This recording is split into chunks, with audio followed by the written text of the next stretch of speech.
அரிசி பார்த்தீங்கன்னா வந்துட்டு நான் கரெக்டாக நம்ம சமைக்க ஆரம்பிக்கும்போது, பிரியாணி செய்ய ஆரம்பிக்கும்போது ஊற வச்சேன். ஒரு 2 கப் ரைஸ் எடுத்துருக்கோம் இல்லையா? அது நல்லா ஒரு 3 டைம் அலசிட்டு, அப்படியே ஊற வச்சோம் அப்படின்னா வந்துட்டு, நம்ம இது எல்லாமே வந்துட்டு ஃப்ரை பண்ணி, இது மட்டன் எல்லாமே வெந்து கரெக்டாக வர்றதுக்கு வந்துட்டு பார்த்தீங்கன்னா, அந்த அரிசி வேகறதுக்கும் கரெக்டாக இருக்கும்.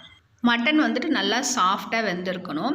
இப்போ நான் என்னோடய குக்கரில் பார்த்தீங்கன்னா, நான் ஒரு 6லேருந்து 7 விசில் விட்டேன். சப்போஸ் அது உங்களோட குக்கர் டிபெண்டன்ட் எப்படி ஒரு சிலர் குக்கர்லாம் பார்த்தீங்கன்னா 2 விசில்லே வெந்துடும். அதுக்கேற்ற மாதிரி நீங்கள் வந்துட்டு விசில் விட்டு எடுத்துக்கோங்க. ஃபைனலி நம்ம வந்துட்டு புதினா ஆட் பண்ணிக்கலாம். எப்போவுமே பிரியாணிக்கு வந்துட்டு அது ஒரு ஸ்பெஷல் டேஸ்ட்டு தரும். அப்புறம் நெய் கொஞ்சமாக ஆட் பண்ணிக்கலாம். இப்போது மூடி போட்டு விட்டு விசில் போட்டு விட்டுடலாம்.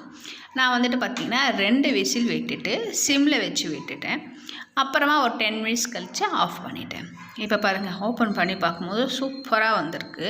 இதை அப்படியே வந்துட்டு ஒரு மிக்ஸ் கொடுத்துக்கலாம். அதாவது வந்துட்டு